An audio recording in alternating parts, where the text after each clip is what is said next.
Yawwa, kamar yadda kuka sani sunana Sadiya Haruna. Ya zama dole in yi magana. Abin is too much. It's getting out of hand.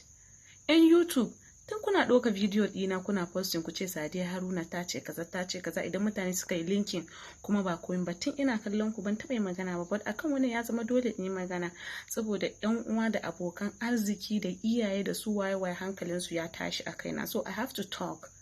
Wani zancen wai DSS, sojojin sama, sojojin kasa da polisa sun cafke Sadiya Haruna. For what? Sadiya Haruna yar gidan waye ne da sai an tutturo mata mutanen a zuwa kama ta? Ni ba yar gidan kowa ba. Kuma ni mai muku magana ni yar gidan police ne. So ba zan taka dokan kasa ba, dole in bi dokan kasa. But wannan abin da ake yaɗa jita-jita a kaina ban san da shi ba, yanda kuma kuke gani ni ma haka nake gani. Dan Allah mutane ku dinga jin tsoron Allah. Na bar ku lafiya.